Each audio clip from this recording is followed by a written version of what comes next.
하나님이 함께 하시지 아니하시면 당신이 행하시는 이 표적을 아무도 할 수 없음이니이다. 예수께서 대답하여 이르시되 진실로 진실로 내게 이르노니 사람이 거듭나지 아니하면 하나님의 나라를 볼 수 없느니라. 아멘. 여러분, 예수님의 제자입니까? 사실 이 질문은 내가 소위 말하는 교회를 어느 정도 오래 다닌 사람들에게는 한 번쯤은 들어봤을 법한 질문일 것입니다. 우리는 모두 교회에 다니고 문 앞에 교패를 붙여놓고, 또한 차가 있으신 분은 차에 십자가나 성경책을 비치해 두실 것입니다.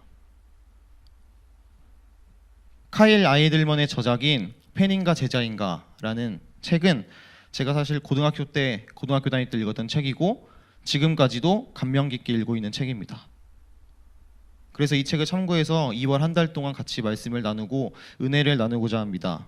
먼저 오늘 본문을 보기 전에 요한복음 6장의 내용을 언급하고자 합니다.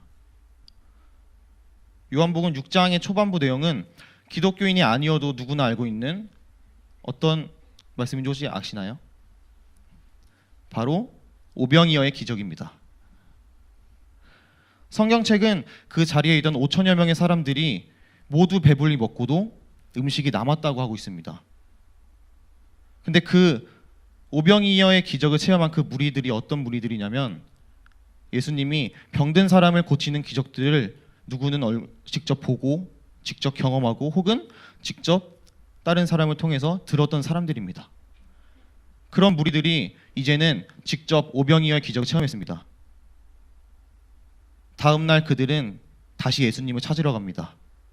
하지만 예수님은 이미 제자들과 호수 건너편으로 건너가신 후였습니다. 그 후로 겨우겨우 그 무리들이 예수님을 찾아가자 그들에게 예수님이 이렇게 말씀하십니다. 요한복음 6장 26절 말씀이고요. 다 함께 읽도록 하겠습니다. 시작. 예수께서 대답하여 이르시되 내가 진실로 진실로 너희에게 이르노니 너희가 나를 찾는 것은 표적을 본 까닭이 아니요 떡을 먹고 배부른 까닭이로다. 아멘. 예수님은 그들이 자신을 찾는 까닭을 정확하게 알고 계셨습니다.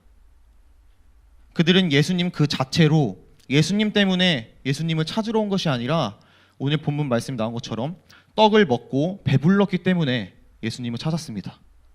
아마 그들은 이런 생각을 한 것 같습니다. 아, 예수님을 따라다니면 적어도 내가 굶지는 않겠구나. 아니면 내가 어떤 필요한 것이 있으면 저 예수라는 사람이 내 필요를 충족해 줄 수 있겠구나 라는 이해타산적인 생각으로 예수님을 찾았던 것입니다. 그렇게 예수님을 찾은 그들에게 예수님은 한 가지 더 충격적인 말씀하십니다. 35절 말씀입니다. 다 함께 읽겠습니다. 예수께서 이르시되 나는 생명의 떡이니 내게 오는 자는 결코 줄이지 아니할 터이요 나를 믿는 자는 영원히 목마르지 아니하니라. 아멘. 그들은 이미 예수님이 누군지 정확하게 알고 있었습니다. 나사렛에 사는 목수 요셉의 아들, 이것이 바로 그들이 알고 있는 예수였습니다. 근데 그들이 분명 알고 있는 예수는 목수의 아들, 전직 목수였던 예수인데 그 예수가 지금 뭐라고 말씀하고 있습니까? 내가 생명의 떡이다. 그런 이야기를 들은 그들은 이제 선택해야 합니다. 자신이 생명의 떡이라고 말하고 있는 그 예수만을 따를 것인가, 아니면은 세상에 있는 모든 산의 진미를 먹을 것인가. 66절 말씀입니다. 다 함께 읽겠습니다. 시작. 그때부터 그의 제자 중에서 많은 사람이 떠나가고 다시 그와 함께 다니지 아니하더라. 아멘. 참 안타까운 말씀인 것 같습니다. 그들은 어떤 걸 선택했죠? 그들은 예수님을 떠나는 것을 선택했습니다. 다시 말해서 생명의 떡 하나만 먹기보다는 세상에 많은 여러 가지 산의 진미들을 먹는 것을 선택했습니다. 이 말씀이 충격적인 이유는 나름 예수님의 제자라고 불리었던 그들이 다시는 예수님을 따르지 않았다고 하는 것입니다. 그들은 과연 팬일까요? 제자일까요? 처음에 제가 들었던 질문이 당신은 예수님의 제자입니까? 라는 질문인데 그 질문은 사실 당신은 교회에 다니십니까? 당신은 성경책을 가지고 다니십니까? 당신은 교회 주소록에 당신의 이름과 번호가 있습니까? 혹은 설교 시간에 혹은 기도 시간에 눈물을 흘려본 적이 있습니까? 라는 질문이 아닙니다. 팬인가 제자인가의 저자는 예수님을 팔 생각이 추호도 없다고 말합니다. 그리고 뿐만 아니라 누군가를 제자의 길로 끌어들이기 위해서 복음, 기독교, 예수를 달콤한 말로 포장하지 않겠다고 말합니다. 성경을 보면 아까 읽었던 말씀처럼 예수님의 제자라고 하면서 예수님을 따랐던 무리들은 굉장히 많았습니다. 하지만 그들은 진짜 제자의 길이 무엇인지 알지 못했습니다. 복음서에서만 봐도 예수님의 초대에 응한 사람은 별로 많지 않았습니다. 팬의 사전적 의미는 누군가를 열정적으로 좋아하는 사람이라는 뜻입니다. 우리는 각자 좋아하는 것이 있을 것입니다. 누구는 축구나 야구, 농구 같은 스포츠를 좋아합니다. 그래서 좋아하는 것에서 그치는 것이 아니라 자기가 응원하는 팀이 있습니다. 자기가 좋아하는 팀이 있습니다. 그래서 그 팀의 응원가도 외우고 있고 그 팀의 경기가 있을 때마다 찾아가서 응원을 하고, 직접 찾아가지 못한다면 핸드폰이나 인터넷으로라도 꼭 찾아봅니다. 심지어 그 팀의 선수들과 개인적인 친분은 없지만 그 선수들에 대해서 줄줄이 꿰고 있습니다. 제 친구들만 봐도 다들 해외 축구를 굉장히 좋아하는데, 막 어떤 선수는 어떤 발을 잘 쓰고 어떤 선수는 이 포지션에 있어야 더 효율이 극대화되고 그런 것을 다 알고 있습니다. 그래서 저는 그 친구들을 볼 때마다 와, 얘네가 우리나라 감독을 한다면 월드컵 우승하는 거는 누워서 떡 먹겠구나 라는 생각을 맨날 했습니다. 또 그뿐만이 아닙니다. 누군가가 내가 좋아하는 팀에 대해서 안 좋은 얘기를 한다면 마치 나를 욕한 것처럼 기분이 안 좋아지곤 합니다. 하지만 그 팀이, 내가 좋아하는 그 팀이 계속해서 지고 1부 리그에서 2부 리그까지 강등되고 성적이 계속 안 나온다면 아마 대다수의 사람들이 그 팀에 대한 마음이 식고 심지어 다른 팀으로 넘어갈 것입니다. 또 어떤 사람은 특정 연예인을 좋아합니다. 그래서 그 연예인에 대해서 쭉 깨고 있습니다. 가끔은 그 연예인 자신보다 더 잘 알고 있는 팬들도 있어요. 막 출연 작품, 데뷔작이 뭐고, 생일이 언제고, 가족관계가 어떻게 되고, 또 스케줄이 어떻게 되는지 다 알고 있습니다. 하지만 중요한 것은 정작 그 배우와 그 사람은 아는 사이가 아니라는 것입니다. 우리 예수님에게도 전 세계적으로 수많은 팬들이 있습니다. 그들은 일이 잘 풀릴 때는 예수님께 열광합니다. 하지만 나에게 조금만 안 좋은 일이 있으면 언제 그랬냐는 듯이 몸을 돌리고 다른 돌파구를 찾습니다. 팬은 자기가 좋아하는 그 무언가를 위해서 절대 희생하지 않습니다. 또한 내가 이 어떤 걸 좋아하는데 나에게 어떤 불이익이 생긴다면 바로 그 어떤 걸 좋아하는 것을 포기하고 맙니다. 하지만 분명한 것은 예수님께서는 어떤 스타와 팬의 관계를 원하시지 않는다는 것입니다. 이제 오늘 본문에는 니고데모라는 사람이 등장합니다. 성경은 니고데모를 이렇게 소개합니다. 바리새인이자 유대인의 지도자. 그는 종교 지도자들의 엘리트 집단인 사내들인 공회의 일원이었으면서 동시에 예수님의 가르침에 열광했던 사람입니다. 어떻게 보면 이 두 개는 전혀 맞지 않는 것입니다. 근데 이 니고데모라는 사람이 어느 날 예수님을 찾아갑니다. 오늘 본문 말씀인 3장 2절 말씀 다 같이 읽겠습니다. 그가 밤에 예수께 와서 이르되 라삐여, 우리가 당신은 하나님께로부터 오신 선생인 줄 아나이다. 하나님이 함께 하시지 아니하시면 당신이 행하시는 이 표적을 아무도 할 수 없음이니이다. 아멘. 사실 니고데모의 이 말 자체가 굉장히 파격적인 말입니다. 니고데모가 어떤 사람이었냐면은 바리새인이었습니다. 당시 바리새인의 대부분 예수님을 적대하는 관계였는데, 니고데모의 이 말은 한마디로 요약하면 예수님을 인정한다는 겁니다. 예수님이 하나님께로부터 온 사람이란 것을 인정하는 것이었습니다. 하지만 여기서 우리가 중요하게 볼 단어는 바로 밤이라는 단어입니다. 니고데모는 예수님을 밤에 찾아갔습니다. 사실 낮에도 충분한 시간이 있었을 것이고 어떻게 보면은 낮에 찾아가면 조금 더 편하게 예수님을 만났을 수도 있습니다. 근데 밤, 먹는 밤이 아닌 건 다들 알고 계시겠죠? 네, 어두운 밤은 무슨 특성이 있습니까? 일단 어둡습니다. 또 사람이 활동을 잘 안 하는 시간입니다. 그렇기 때문에 당시에는, 지금은 전봇대가 있고 그래서 밤도 밝지만 당시에는 너무나 어두워서 누군가가 자신을 알아보기도 힘듭니다. 그렇다면 이 밤의 특성과 연관시켜서 니고데모가 왜 밤에 예수님을 찾아갔는지 우리는 이렇게 유추해 볼 수 있습니다. 바리새인이고 사내들인 공회의 일원인 니고데모는 낮에 예수님을 찾아갈 수도 있었지만 그렇게 되면 많은 사람들이 자신을 알아볼까 봐 밤에 예수님을 찾아갔다. 사실 니고데모에게는 잃을 것이 참 많았습니다. 우리 한번 생각해 볼까요? 바리새인이자 사내들인 공회의 일원인 사람. 참고로 사내들인 공회는 바리새인이라고 다 속한 것이 아니라 71명만 속해 있는 집단입니다. 거기에 일원인 니고데모가 예수님을 인정하고 예수님의 가르침에 수긍하고 그런 말을 한다면 다른 동료, 예수님을 적대했던 종교 지도자들이 과연 어떻게 생각하겠습니까? 또 명망은 높은 유대인의 지도자였던 니고데모가 예수님의 직업이 뭐였죠? 목수, 한낱 목수의 제자가 된다면 다른 평범한 백성들이 니고데모를 뭐라고 생각할까요? 그렇기 때문에 니고데모는 내가 밤에 아무도 모르게 몰래 예수님을 찾아간다면 내가 지금까지 쌓아왔던 모든 명예, 권력들도 유지하는 동시에 예수님과도 관계를 이어나갈 수 있을 것이라고 생각했습니다. 오늘날 우리에게도 니고데모와 같은 생각이 있을 수 있습니다.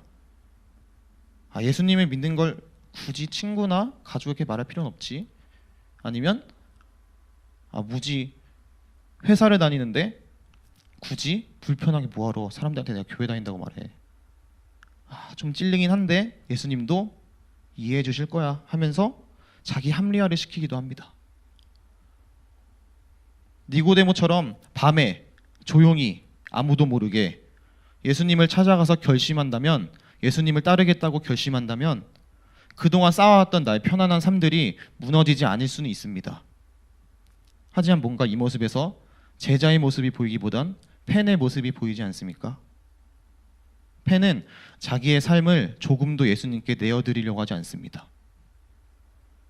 그런 니고데모에게 예수님은 이렇게 말씀하십니다. 요한복음 3장 3절 말씀입니다. 예수께서 대답하여 이르시되 진실로 진실로 내게 이르노니 사람이 거듭나지 아니하면 하나님의 나라를 볼 수 없느니라. 아멘. 바리새인이었던 니고데모. 참고로 바리새인이란 사람들은 어떤 사람들이었냐면 성경을 줄줄이 꿰고 있습니다. 뿐만 아니라 성경을 외우는 사람들입니다. 또한 율법을 그 누구보다 잘 알고 그 잘 아는 만큼 지키려고 하는 사람들이었습니다. 그런 사람들인 니고데모에게 예수님이 오늘 뭐라고 하십니까? 거듭나야 된다. 사실 잘 이해가 되지 않았을 수도 있습니다. 니고데모는. 아니, 내가 성경도 이만큼 외우고 있고 다른 사람들보다 헌금도 엄청 많이 하고 맨날 율법, 모세 오경에 적혀있는 율법 맨날 지키는 사람인데 나보고 거듭나라니? 사실 예수님께서 하신 말씀의 뜻은 이렇습니다. 너가 하고 있는 종교 행위에서 벗어나서 나를 따르라. 우리식으로 표현하면 이렇습니다. 너가 헌금을 얼마나 하고 봉사를 몇 개 하고 예배 시간에 맨날 참석하고 교회 행사 있을 때마다 빠지지 않고 가는 거, 그거 너무나 중요하지만 그 안에 내가 있니? 라고 예수님께서 니고데모한테 물어보신 겁니다. 지난달 뉴스에서 이런 기사를 봤습니다. 먼저 제목은 이렇습니다. 나이지리아 무슬림 여대학생 기독교 개종했다가 체포돼. 내용은 이렇습니다. 일단 나이지리아라는 나라는 기독교로 개종하는 것 자체가 불법은 아닙니다. 나이지리아의 주요 교회 중 한 교회가 운영하는 어떤 학교에 한 여학생이 다니고 있었습니다. 그 여학생은 원래 이슬람 교도였습니다. 그곳에서 공부를 하다가 한 기독교인을 만나게 됐고, 이어서 그 교회, 지역 교회의 지도자를 만난 후에 결국 개종을 결심하기로 합니다. 근데 나이지리아에서는 이슬람교에서 기독교로 개종하는 게 되게 민감한 부분이었기 때문에 그 교회 지도자는 이슬람 단체 측에 연락을 합니다. 이런 여학생이 있는데 오늘부터 이슬람에서 기독교로 개종을 하려 원한다고 의사를 밝혔다. 이런 식으로 연락을 취했습니다. 근데 연락을 한 당일 오후에 보안 당국의 조사관들이 그 연락을 했던 교회 지도자의 집에 쳐들어가서 아내와 8개월 된 딸을 폭행하고 그리고 그 여대생을 데려갔습니다. 또한 그 여대생과 만났던 그 기독교인 그 역시 체포를 해갔고 아직까지 그 둘은 어디에 있는지 알지 못한다고 합니다. 아직도 세계 곳곳에는 목숨을 걸고 복음을 전파하는 사람들이 있고 또 그 목숨을 건 복음을 목숨을 걸고 받아들이는 사람이 있습니다. 근데 생각해보면 그들은 몰래, 아무도 몰래 내가 예수님을 믿겠다고 결심할 수도 있고 아무도 몰래 신앙생활을 해나갈 수도 있을 것입니다. 근데 왜 이들은 하필 다른 사람들에게 내가 이제 예수를 믿는다고 밝힐까요? 바로 그것이 제자의 길이기 때문입니다. 진정으로 예수를 따르겠다고 결심한 이상 몰래 예수님을 따른다는 것은 있을 수 없는 일이 돼버립니다. 우리 다시 니고데모 이야기로 넘어가겠습니다. 니고데모 이야기는 3장에서 끝나지 않습니다. 7장에서 요한복음 7장에서 다시 니고데모의 모습을 볼 수 있는데 그 7장의 내용이 뭐냐면은 예수님의 인기가 날이 갈면 갈수록 높아지니까 이제 사내들인 공회에서 예수님을 죽이기로 결심합니다. 그런 상황 속에서 니고데모가 용기를 내서 이렇게 말합니다. 50절, 51절 말씀입니다. 시작.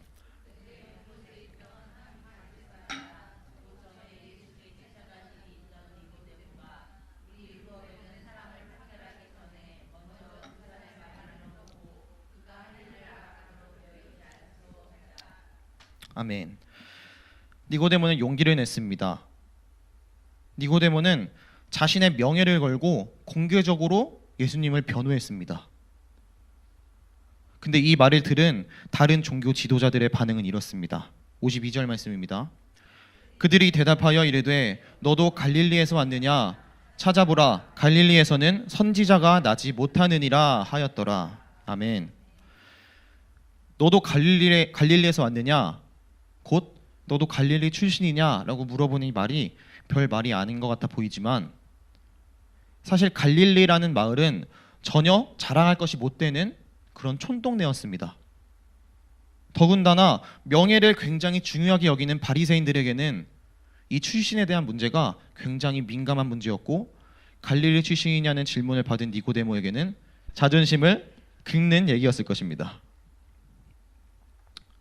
이 한마디에 니고데모는 자신이 지금까지 쌓았던 모든 것이 무너질 수도 있겠구나 라고 느꼈을 것입니다.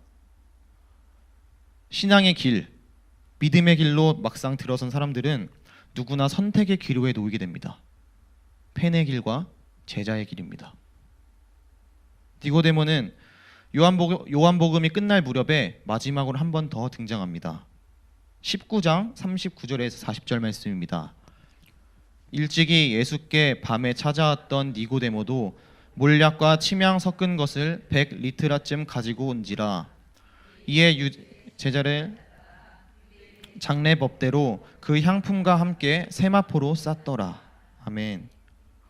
이 100리트라쯤 되는 몰약과 침향은 사실 왕의 장례를 치를 정도의 양이라고 합니다. 그것으로 니고데모는 예수님의 장례를 치렀던 것입니다. 이것은 단순히 되게 비싼 값을 주고 장례를 치렀다는 것을 넘어서 니고데모의 예수님에 대한 사랑과 어떤 마음을 갖고 있었는지를 설명해 주는 부분입니다.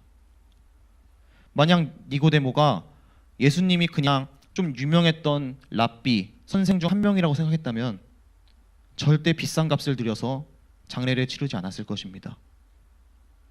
그만큼 우리는 예수님을 밤에 찾아왔던 니고데모가 어떻게 변해가고 있는지를 알아볼 수 있습니다. 니고데모는 예수님의 사역들, 그 수많은 사역들과 체포됐을 때, 그리고 재판받고 십자가에 못 박혀서 돌아가셨던 그 모습들을 모두 지켜봤을 것입니다. 그러면서 아마 성경에 나오진 않지만 니고데모 안에서 무엇인가가 변화되고 있었을 것입니다. 니고데모는 결국 밤에 찾아왔던 그 니고데모와 다른 사람이 되었습니다. 니고데모는 성경에 더 이상 기록되고 있지 않지만 한 기독교 전승에 따르면 1세기 어느 날 순교했다고 합니다.